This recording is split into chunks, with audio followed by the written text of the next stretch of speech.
Field team's first All-American and went on to compete in the U.S. Olympic trials 5 times. He returned to his alma mater as the women's cross country and track coach in 1981. Mike led the women's cross country team to their second NAIA national championship in 1986, and he led the Rangers to conference titles 8 times and was named the GLVC Coach of the Year 7 times. Present for induction, Mr. Mike DeWitt.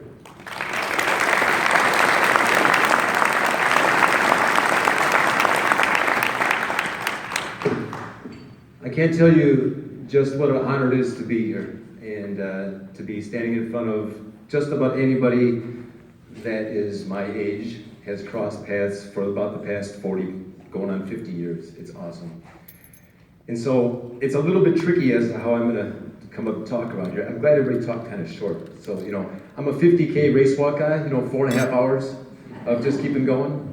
Okay, you may not know that, but that's part of it. But a lot of people forget that I also taught 40 years of 10-year-olds basically with a 10-minute attention span. So I'm gonna try to split the difference a little bit so that we can get that done that way. So before I start too, two and two came together that Roger was my choice for the sports information director up at down at UIS. So I lost, but Parkside's got a great one right here, so okay.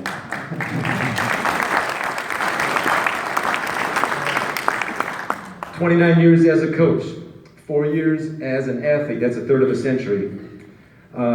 Nearly 200, maybe more than 200, I lost track someplace, but I've got that. Ladies that competed as part of the roster. Over 50 walkers on the men's side. Another couple dozen of guys the last few years that I coached the men as well. So you add in about 100 plus All-Americans, 7 Olympians. If I spent 15 seconds on each year, I'd still be here for about 45 minutes. But I won't do that. So what I thought I'd do, particularly for my alumni that are here, is that some of you have to bear with me a little bit on some stuff, but we're going to do a daily practice from the time the kids sat inside the floor over by the pool every day for the better part of 29 years until the field house was built. Then it was outside the locker room. During indoor season, it was in the gym at 6:30, and once the track was built, it was on the floor, the field house. That was our meeting place every day. So every day we'd kind of start out that way, and here's kind of a routine. I'd have workout cards, kids, workout cards right here. All right, they know what that means. That means that they knew what they were doing for the day. All different kind of colors and stuff like that too. And then at the end of the day, it was sheets. Okay, and a lot of kids know what I'm talking about right now. So there's all different kind of colors. Back in the 70s or in the early 80s, it was mimeograph, purple, smell good ink. Then it was a handwritten Xerox. Then it was kind of colorful. Eventually it got to typed. And now today with my kids down at Springfield, we're Facebook, and I just attached the document. So things have changed quite a bit too, and I've just been getting the workouts reports from the day already too on text. So kind of a lot of fun difference there. So you can imagine the setting where, and the kids that are here will know that too, kind of the laughter, the chatter going on before workout as coach comes in, usually downstairs by 4 on a good day. Even though practice will start at 4, but by the time I get out to school at 3:30 and somebody decides they want to talk to me at 5 to 4 and it's something important. So a lot of late starts as always. I'm not known for my punctuality. That's why the rule is still today, if you're later than coach, you're late. Okay? So keep that in mind. There's that constant chatter. There's a few people kind of stretched out on the floor catching a quick nap before the workout. So usually a few wisecracks on notes, might go around and slap somebody here and there, just see who's alive and well, check in with people, just like some of you are thinking about right now too. And then kind of a little workout of the day preview. So tonight's workout of the day is going to be a fartlek of key days in the history of Parkside running. Now, for those uninitiated, fartlek is a Swedish word for speed play, just so you don't think I'm talking 5th grade talk right now. So. All right, so the warm-up. The warm-up it has to do with something we're just kind of running around. Someone's always tripping and falling. Someone's stepping in a hole. Someone's always laughing. Someone's going too fast. Someone's going too slow. It works. But anyways, for the warm-up today, it's just a few thoughts for you. One of my favorite ones is the Legend of Parksidius, which was always a key before nationals when they were out on the Parkside cross country course. And the last couple of years, it also included Ranger Barriers. There's none of them here right now, so. There was the Hoover incidents, okay, a few of those around. Okay, of course, everybody's already asked me today if we still do Frontier Fartlek. We have Jelly Whompers on those after midnight return trips. We have dorm run warm-ups, kind of run through the hall, sometimes run right down the main place there. We'd also had repeat 1Ks over by the 2 mile mark, which is one of the favorite workouts we would do on the 2 mile mark on the course there. We had minus 20 degree workouts, and everybody thought they were going to die, but when you drop them off to the west here and run back to campus, they're throwing clothes off with like it's 50 degrees out by the time they get going. We have the 25 to 30 mile race walks, meeting from coach's house for a nice 4 or 5 hour Sunday morning. We have the alternative reality talks that many of the walkers know about in my time. Of course, there's the world famous corn nuts that you got to keep coach awake on those late night track meets, coming back from them. And of course, there's the Parkside Pride when it came to the championship season. And of course, before every meet, let's play cross country, because that's what we do. We play cross country. Everybody else thinks we're crazy, but we like to run, and we still do to this day. So, some key days. Here's the day's workout for the day. September 9th, 1968. First day of classes at Parkside, over at Bradford, the old UW Kenosha. First day freshman, I think 8 or 9 o'clock freshman English. My wife will still prove to me today that I probably flunked that class because she has to check anything I write, and I just laugh at her and said, so I took elementary ed and took the little reading group. Then, the first Parkside cross-country meet ever. Friday, September 27th, up at Nagawicca Park, up by just outside of Hartford there. We won.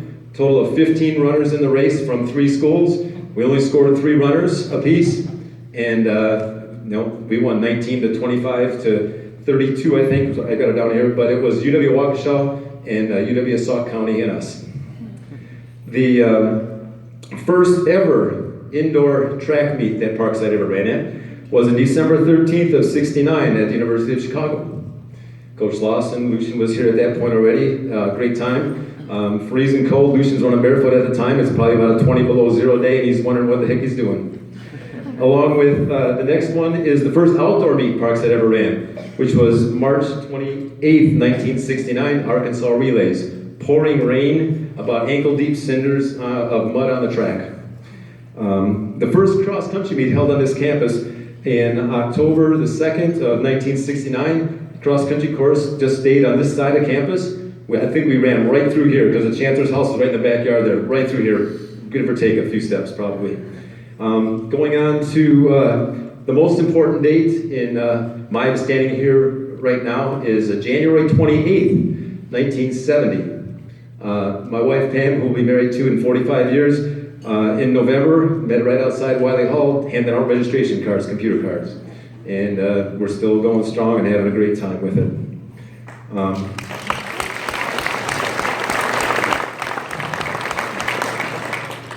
January 22nd of 72, first Parkside Track All-American indoor race walk. First year they race walked Kansas City. The place where the NCAA tournament was held before it was the real big show. Then June 1st, 1972, another All-American, last All-American out in Billings, Montana. My favorite place to stop to. We stopped there this summer too. We all spend a night in Billings when we go northwest. August of 81. Wayne might not remember, April of 81. Don't have the date written down on my training log, but walked into Wayne Donnell's office. Bob Lawson encouraged me to go in there to check to make sure that I could be the women's track coach. The conversation was maybe 60 seconds, of which I don't remember too much except for get the out of here, okay? Bob Lawson is our track coach for the ladies.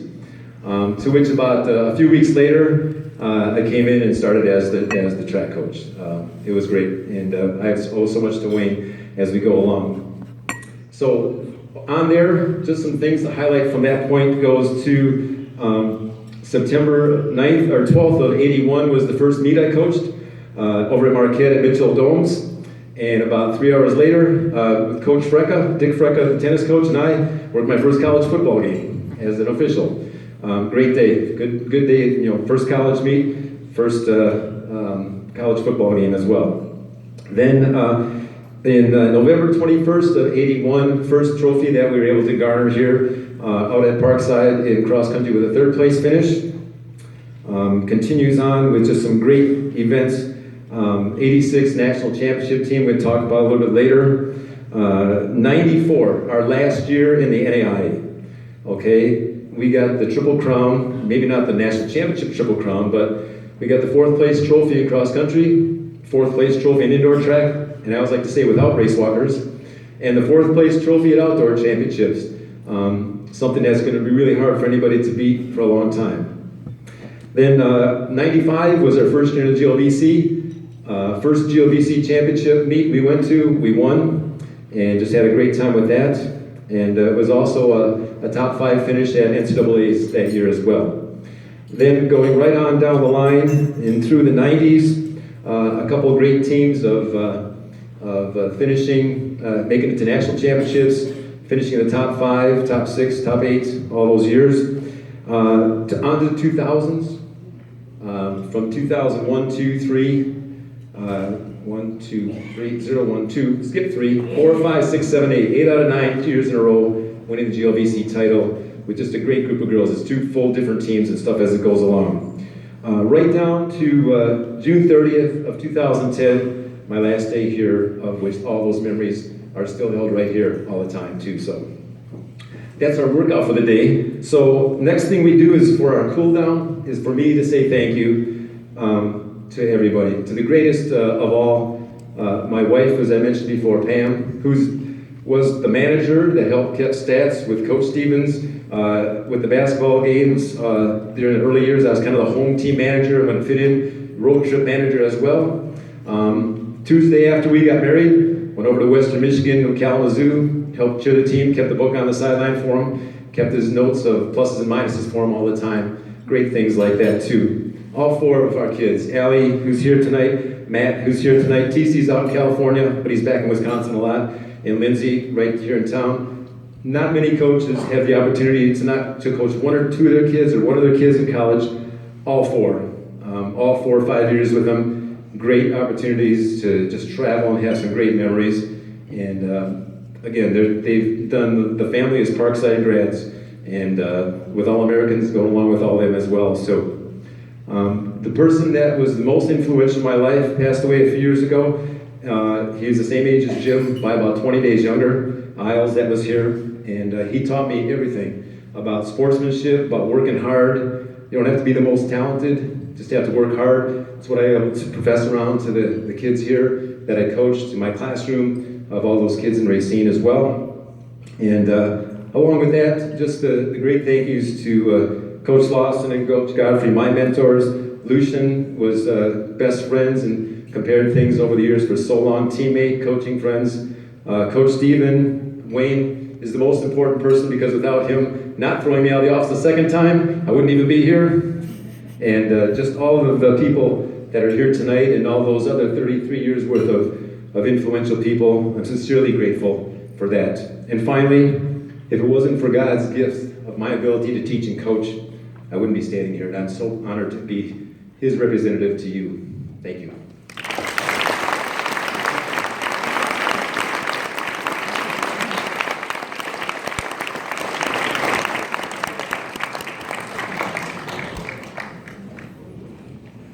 Told Mike he's got to stay, can't leave.